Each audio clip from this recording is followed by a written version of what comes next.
Welcome to Now and Next, a podcast brought to you by the Canada Media Fund that looks at the ways technology is changing media and entertainment.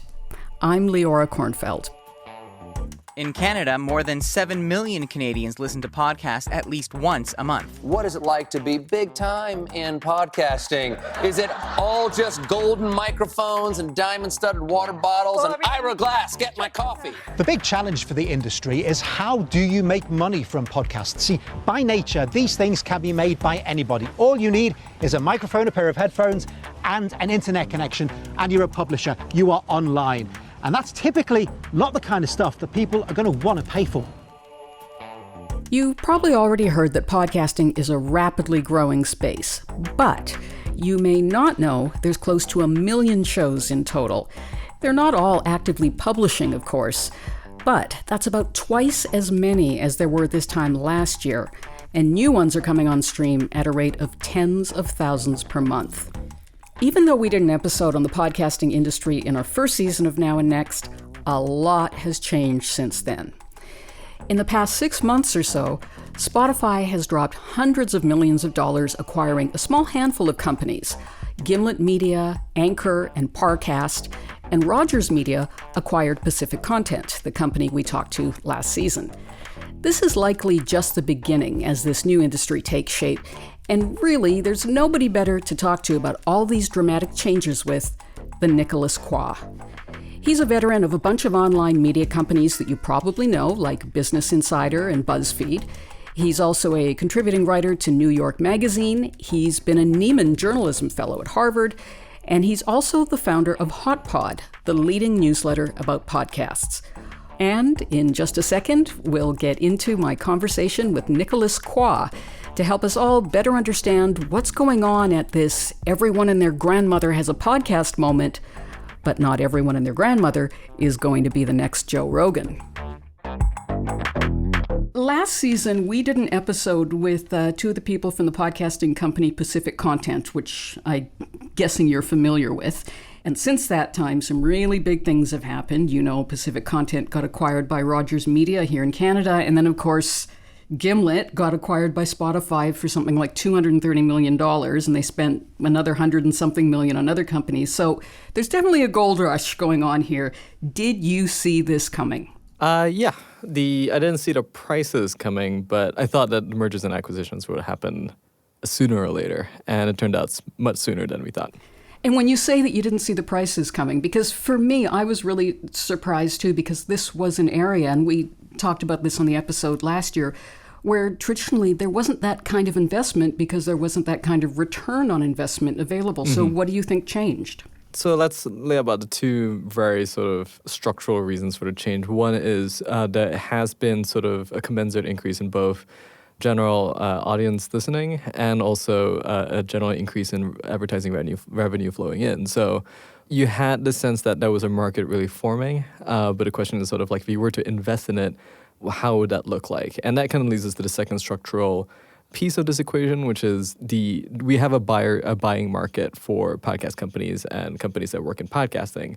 So the principal buyer here being Rogers Media for Pacific Content and for Gimlet, Spotify, we're seeing sort of kind of the larger corporate strategic thinking of we are really good at traditional media skill sets. We need to either invest or straight acquire into this growing market, which is growing at a much higher rate than other sort of relative businesses. And so the need of that buying layer switched up. And so you had this sort of combination of effects where you had the Gimlet acquisition that really, really triggered a watershed moment because the $230 million price tag, that is significant, and that creates a lot of social and economic dynamics that wasn't there before. Namely, a certain sense of like FOMOism, but also a validation of that market. That's fear of missing out for those acronym challenged. So the FOMO-isms on the part of the legacy media organizations, that's what you see as behind a lot of this. That's behind the acquisitions, definitely. And it's sort of what you get from sort of a startup-rich environment is that you get a couple of actors that validate the market, and then you get the value priced out. For Spotify, though, wasn't a big part of it the fact that although they have, 200 million users and half of them pay, which is phenomenal for a subscription business to have half the people paying, they have 70% of the money going out the door to the music labels who own the rights. And by acquiring a company like Gimlet, they now have the rights in-house so they can retain more of their earnings.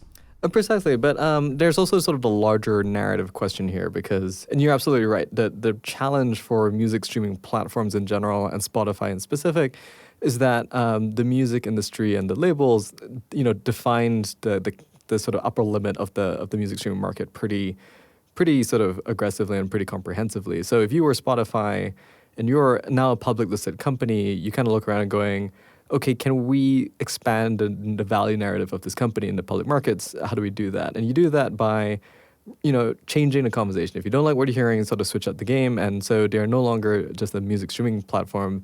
They aspire to be sort of an all-consuming audio platform, distributing different kinds of audio assets, music, podcasts, and whatever comes after that. And so Gimlet is one piece of this larger strategic puzzle. They've also made a ton of investments in partnerships, and they brought on people who will be sort of defining what kind of shows they want to bring onto the platform moving forward. Now, I'm not sure if this is something you said or something that was said to you. I've been listening to other interviews that you did, that there's two types of podcasts. There's the because I can, sort of the passion projects, and then there's the because I want to build a business type of podcast. So how do you think the infusion of this kind of, let's admit it, it's serious money coming into the game, how will this affect the industry? I want to preface by saying that sort of division, that dichotomy is true for just about every creative medium, right? Or just about every entrepreneurial medium. Having incentives for money, like if you're going to actually start a podcast business, knowing that there's a possibility that you could get picked up and or you could actually build a real serious business here, that becomes a real sort of entrenched part of the incentive structure for creatives if they want to get into this medium and make shows and make podcasts. And so you introduce that psychological incentive and you introduce that sort of economic incentive. And so we're definitely going to see certain kinds of projects pop up. And we're probably also going to see more moneyed media organizations and more sort of celebrities with platforms or personalities with followings begin to invest in this space significantly. The downside is the possibility of crowding out people who had previously used the space for creative experimentation. The hope is that you can get sort of a dialectic going, that you have an economic structure that can compensate and reward creatives working in this space that have sort of executed very, very, very good shows and good experiences. But the hope is that you balance that out with not too many cynical projects flooding the marketplace. Did you see this figure the other week? I'm guessing you did, because you're basically the foremost podcasting industry guy, the analyst of the whole scene. It had to do with Joe Rogan, who between the podcast and the video podcast on YouTube, he gets like hundreds of millions of streams or downloads a month. But the story that I read was that somebody did an estimate of how much he makes versus how much Howard Stern makes. And Howard Stern went from radio to satellite radio, and I think Howard Stern makes like $100 million a year, just a crazy amount that he could never make in radio because radio was constrained by geographies. But then they said that they estimated that Joe Rogan is like $1 billion business and that Howard Stern is like, 10% of that. Yeah, or not even 10%. Did you see that number? I'm familiar with that write-up, and in many ways it makes a ton of assumptions that aren't necessarily true. Okay, break them down for me because I really want to know. Making comparison between Joe Rogan and Howard Stern is making comparison between two rather unique situations. So if you kind of take the Howard Stern situation, the contract that he was given, it comes from the fact that like SiriusXM needed a kind of a blue chip asset in their business when they were building out the satellite radio sort of business. They needed a big star that people would say yes, and I would like to subscribe to SiriusXM, something that previously we would not have sort of thought about subscribing to. And so the value that was placed on his contract is probably significantly greater than he could have gotten radio, largely because a lot of it is like, it's not just core to how many listens he gets or how big his audience is. It's also a statement of how much SiriusXM values him as a competitive advantage in the general content marketplace. When it comes to Joe Rogan, the fact of the matter is that it's really, really hard to get a good sense of his overall listenership because, yes, you can combine his YouTube audience and you can combine his podcast audience, but it's also worth remembering that as many audiences as you have, you still need to get a validated pool of advertisers. And just because you have X amount of podcast listeners doesn't mean you're really going to translate to X amount of advertising revenue on the other end of it. There are sort of sales cycles, and there's also ups and downs when it comes to the market. And my guess is that Joe Rogan makes a ton of money. He makes millions and millions of dollars probably, but $1 billion not yet, probably not for a while. But his value, you know how they do like the value of a company is a multiple of the revenues or something, but you're still skeptical. You've got the healthy skepticism about those numbers. So is there still an opportunity for people to more or less come out of nowhere like a guy like Mark Maron did 10 years ago? He just started doing this thing in his garage after his comedy career was kind of faltering. Is that still possible? That's sort of the $1 million question when it comes to this transitioning period. My gut feeling is the answer is still very much yes. And I think this has largely to do with the fact that a lot of the creative aspects of this market is yet undefined. And there hasn't quite been, there's no reason why a really well done podcast that is able to sort of hit the culture at the right time can't break out. If you look at the internet, largely, we sort of think about, platforms like YouTube, platforms like Twitter as being relatively closed ecosystems. And there's like sort of an understanding that, it's pretty well defined, but people can still break out fairly easily if they just hit the right alchemy of things. And I think that's still true. And I also think I would further argue that this is also true for something like as classical as television, because with the proliferation of streaming platforms, you have more of an opportunity for people who are a little bit outside of the mainstream to make something that really pushes the culture and sort of crawls outwards. I still think that's possible in all of these mediums, including podcasting. I'm glad you brought that up because when you talk about the closed system versus the open system, there's a lot of articles that talk about, what we really need is the Netflix of audio because it's just overwhelming to deal with podcasts and how many there are, and you don't really have a lot of background on them. But if there's a Netflix of audio, that means that it's going to be centralized, that it's going to be a pre-curated platform with a strong data and analytics backbone. What's your opinion of that? It's only true insofar as whoever creates the supposed Netflix for podcasts actually wins their market and actually builds a product that people want. I think it's sort of always worth unpacking why people are asking that question. And people are asking that question on one hand because it's a market opportunity, it's an opportunity to make money, but it's also because it's a possible solution to a problem. The problem being that revenue and making money through podcasting is still very much an irregular and difficult process. It's a difficult equation. You need to, first of all, get a hit that's recurring. You need inventory for advertising to be able to be sold into. And you also need a validated pool of advertisers that you're in constant contact with, or maybe the person who sells your advertising is in constant contact with, to buy spots on that inventory.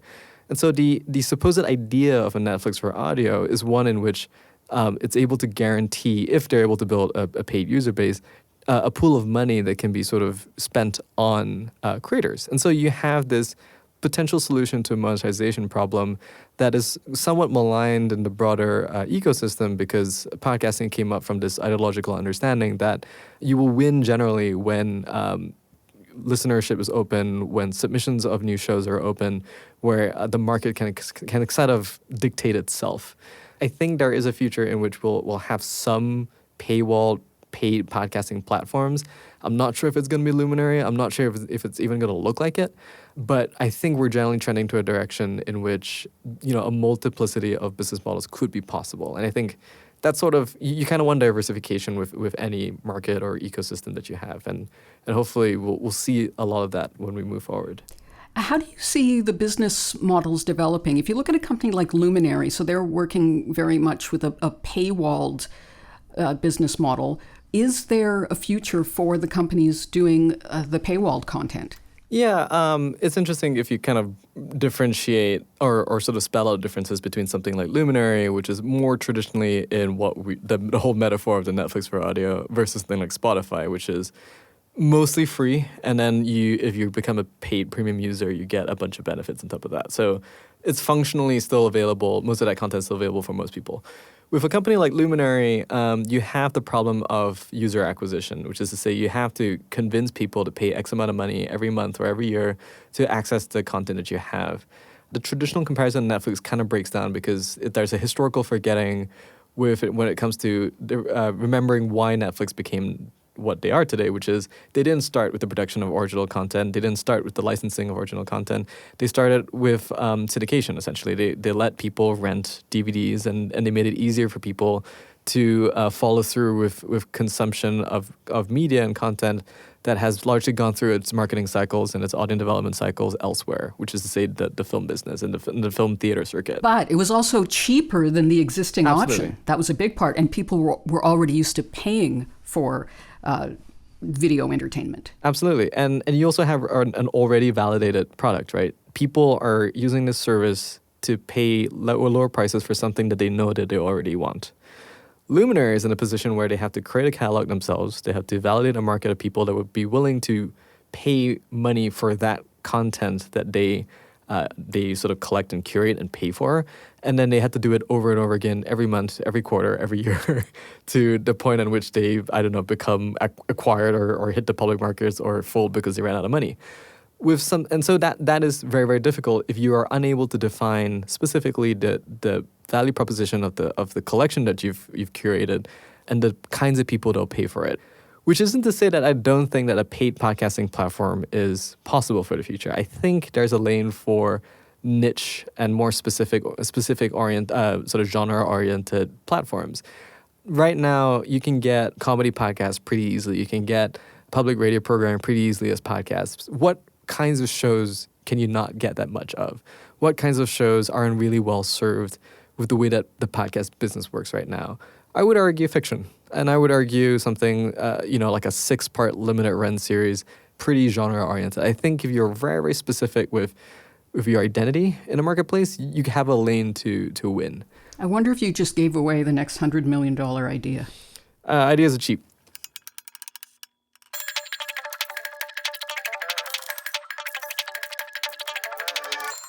If you had to pick out the top, 1, 2, maybe even 3 bottlenecks or barriers in the ecosystem of podcasting, what would you say they are?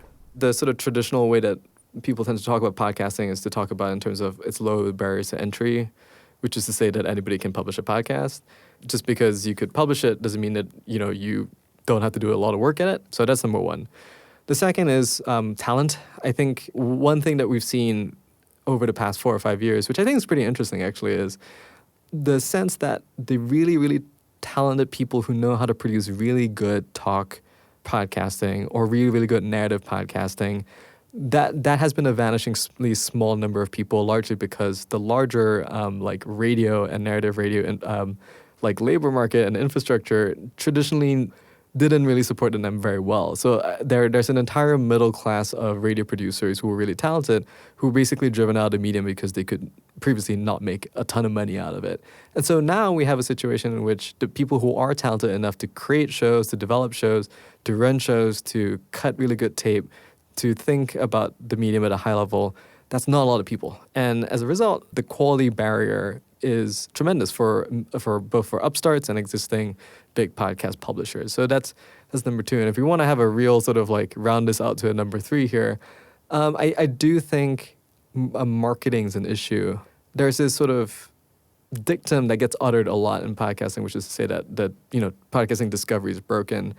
I generally kind of don't think that's true. I just kind of feel that podcast creators haven't really thought a lot about or invested quite enough into marketing their shows. The notion of spending money to make sure that the awareness of the show pops up among people who would be interested in it. I haven't seen a ton of that yet, and that I think is probably the next big wave of something that we should be seeing over the next couple of years. Any predictions on upcoming mergers and acquisitions? Not necessarily names of companies, or if you want, you can do that, but types of companies that you think might get acquired as the ecosystem builds out? That's a very good question. I think there will always be a lane for really good and reliable and buzzy content companies. I would always sort of put a bet down on starting your own podcast studio and going and giving it a shot. But I still think there are tons of secondary non-content oriented businesses that's ripe for creation and acquisition. I think we're probably going to see a lot of like analytics oriented podcast companies start up and get bought up by Spotify or maybe an Apple or whatever in the future. I think there's always going to be a market for more content and creative people, and there's always going to be a market for improving the lanes of monetization. So that's kind of the lanes that I see into it. But we should also have like a conversation about the timeline of these things. I think it's going to be quiet for a while, maybe a year or so. And then once the sort of market resettles and everybody kind of figures out what the new lanes are, then we'll probably see another round of acquisitions and mergers 2-3 years down the line. Thank you very much. This has been a great overview of what's happening now and who knows what may be happening. 1 to 2 years, we're going to hold you to that, and then maybe we'll call you back then. Yeah, I hope this isn't too wonky. Okay, thanks a lot. Nicholas Quah of HotPod. Thank you. And that's it for another episode of Now and Next, brought to you by the Canada Media Fund. As you probably know if you're listening to this, the CMF funds television and digital projects in Canada. And now podcasts connected to an existing television show are eligible for funding. The best way to learn more about this new opportunity is to go to the show notes for this episode, which you can find on the CMF Trends website, and there's going to be a link there with more information. Just Google CMF, as in Canada Media Fund, and Trends, and I'm pretty sure it's the first search return. Also, thanks to those who have rated and reviewed this show, wherever you get your podcasts. It's really, really helpful, but we can always use more, so I'll just throw that in one more time. Thanks for listening, and I hope you'll come back next time for more Now and Next. I'm Leora Kornfeld.